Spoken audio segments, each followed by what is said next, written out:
Hey everybody, it's Aidan here once again, and welcome to highlights of the latest round of the rFactor 2 Formula Challenge Series powered by Traction.gg, this time from the Cathedral of Speed, Monza. The newest of the laser scan tracks in rFactor 2, and a race that is probably the low light of the season so far as performance and just general driving standards. I would show some of the action from the front runners, but the driving standards were so bad I will save people the individual embarrassment. I struggled in qualifying, could only put it in 13th for the race start, and the prospect of being a victim of a Turn 1 meme fest loomed for the race, so hopefully it won't go to pot in the first corner, so let's get on with it. Alright then, as has become the standard for these highlight reels showing the entirety of lap 1, I can see the red lights from where I am, the 5 red lights coming on, revs building. Tried to use the clutch this time instead of just dumping it into first, but just bogged down ever so slightly. There's Thomas Vac getting an absolute flyer from behind, so almost 3 wide on the run up to the first chicane. Everybody else has got a very good start and has managed to gap already into turn 1, so not really much of a chance for anybody to send it and cause carnage. I try to hug the inside for turn 2 and get an absolute whack on the rear suspension, so I'm thinking, I've got a bit of damage, is that going to compromise me for the rest of the race? So just coming through Curva Grande for the first time. If you get held up here at Monza, everybody else could just gap you so bad. That gap is as big as it looks running up to the second chicane. The car just felt really awkward on the brakes into this corner, and yeah, I'm thinking this isn't going to go well, is it? So the car's damaged at the first corner, just trying to find where the car will brake, where the car will pull up, coming through the 2 Lesmos now, and then onto the back stretch under the old oval up towards ASCARI. This will form one of the DRS zones. There's one here and then one on the start finish straight, and there's the bridge where the famous oval is. Underneath that, up the other side, here is ASCARI. Brake down to 3rd gear, try and hit that curb on the inside without hitting the sausage curves. Stay off the inside curves for the right and the second left because it's like a gutter, and then up towards the famous Parabolica corner where if you get it wrong, your momentum is absolutely ruined and your straight line speed down the front stretch is absolutely knackered. A little bit too deep on the heavy fuel and the cold brakes, but not too bad. And then out the other side, I managed to catch up ever so slightly to the guys in front, and just thinking, will this car pull up when I want it to?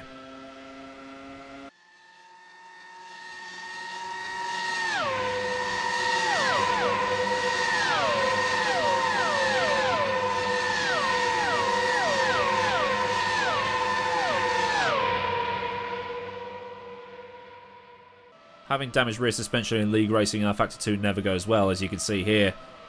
Car just locked the rears and I was off.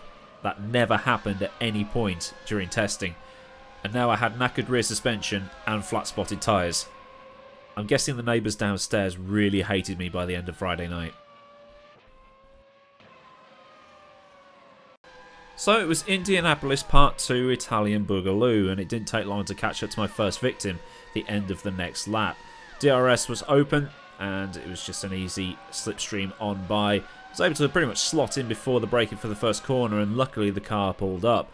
Because of the damage, the car just went really wiggly under brakes, and it was really hard to drive around. The next victim was claimed near the end of that same lap into ASCARI.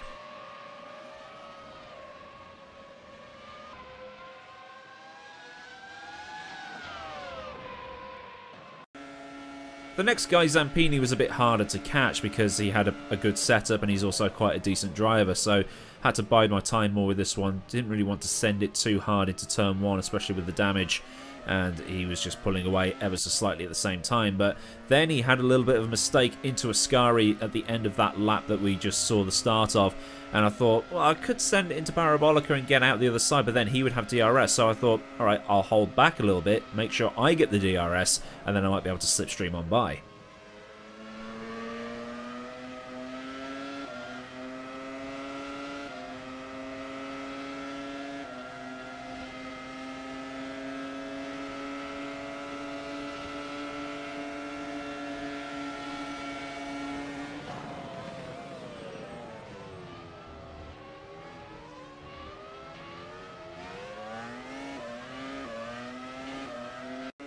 Then a mixture of the flat spots, damage and trying to push caught up with me, and I had to take a little bit of a run through the MotoGP chicane. Got a cut track for the trouble, but I was able to continue.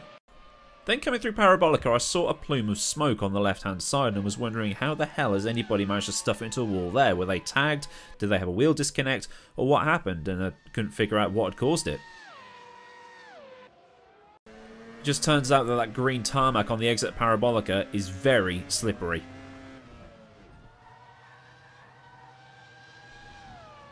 That's a rip out of 10.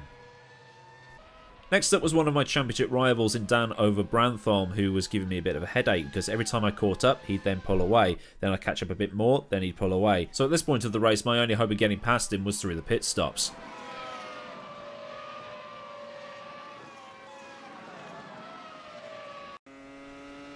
And with about 50% of the race completed, he came in for his.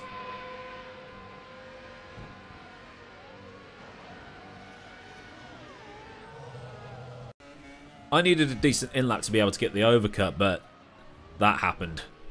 Yeah, I was really struggling at this point.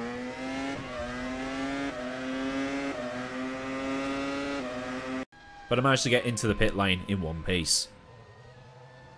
Stationary for about 8 seconds or so. In fact, Anna and I actually put too much fuel in at our stops and it slowed us down. And when I came out of the pit lane, I was just behind Brantham.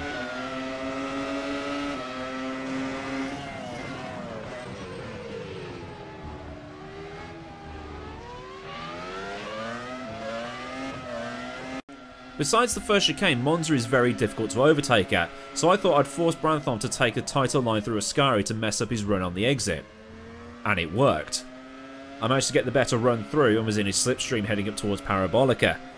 And instead of sending it up the inside into Parabolica, I did what I did with Zampini, stayed in behind and made sure that I was the one that got the DRS and not him. Brantham went defensive into Parabolica and that messed up his exit, so I was free to get straight into the slipstream and then later get the DRS open and sail on by into turn 1.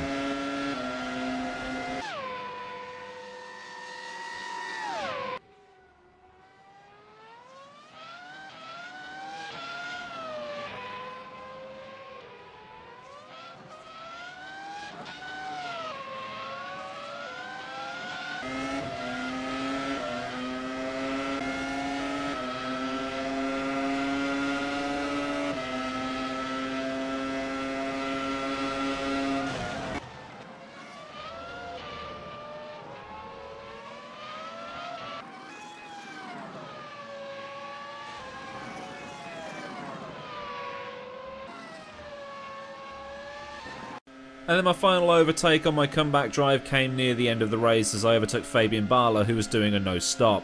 And you can see just how knackered his rubber is on the front there. So I went from 13th down to the back and then up to 12th, so I maintained my record of gaining positions in every single race. So here's the results then. These are probably going to change because, like I say, the driving standards up towards the top end of the field were pretty bad, so penalties are going to shake that up a lot. So at the end of it, I could end up in the top 10, but I think I'm going to at least end up in 11th, so go from 13th to 11th. So Noah Roivers winning the race for Netrex with David Mrocek there in second. Arna started on pole but dropped back to 4th, but you know, he might gain or lose depending on penalties. Kevin Morville, who was the one that hit me at the start, he's finished in 11th, and then there's me there in 12th with Dan over Brantham in 13th, Fabian Bar at 14th, and then at the back there you've got Tomasz Vak, who crashed ahead of me, Stoyan Barbakov, who didn't really complete a lap, and then Robin Pansar, who was disqualified after not taking a penalty after being forced across the chicane. He lost his front wing after hitting Roivers, cut the chicane, got the drive-through penalty but never served it, so got disqualified. So just the one round left to go at Indianapolis on the 14th of October, which is the day after my birthday. So I might stream it, I might not, depending on how things are going. So if you want to watch the broadcast, however that happens, subscribe to this channel, subscribe to Traction.gg so you can watch the full broadcast live with commentary from Cameron Roger and whoever's joining him on that particular night. And that's it from me. I've been AdmiralLaWind, and I'll see you next time.